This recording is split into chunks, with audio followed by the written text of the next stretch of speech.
के बाद और बहुत ही मजे की बात बा कि पटना जे कि बिहार के दिल बा, वहाँ से एक ऐसा खूबसूरत गायिका आप लोगों के बीच में आ रहा बारी जेकर नाम बा मेनका शर्मा।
नजरिया बचा के काफी खूबसूरत आवाज रहा और इनके गाना पे आप लोगों से तारीफ उम्मीद का।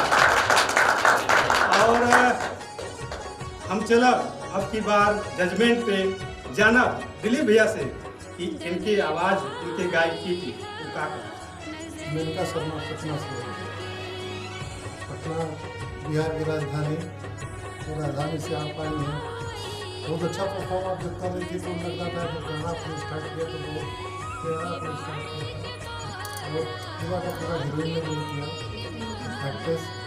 और क्या संगीत का शिक्षा आप लेती हैं किसी से?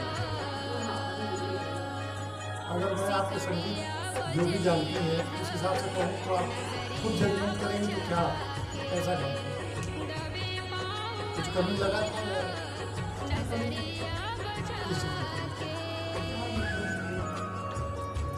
कुछ स्केल का प्रॉब्लम था?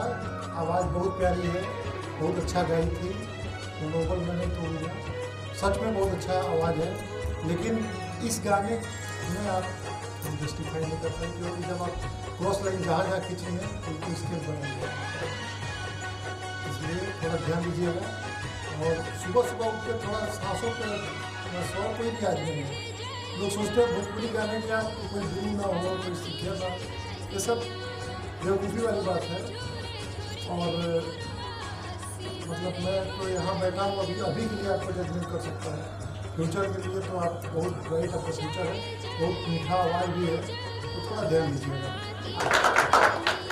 काफ़ी अच्छा बात कहन है दिलीप भैया मेनका खातिर कि आवाज़ अच्छी है और आगे भविष्य भी इनका है, तो इनको ध्यान देना चाहिए। और इस बात को लेकर के इस चर्चा पे हम लोग चलेंगे अगली जजमेंट में अर्चना मैम के पास कि जानेंगे कि वो मेनका के लिए क्या करना चाहती है। जैसा कि गुड्डू सर ने बोला, बहुत ही मीठा सॉन्ग है, इतना प्यारा सॉन्ग है, दिस इज माय फेवरेट सॉन्ग, बहुत मुझे ये गाना पसंद है। लेकिन आपको जैसा बोला क्योंकि वो चीज़ आप एक सिंगर को एक चीज़ पता है, जहाँ वो गड़बड़ करता है उसे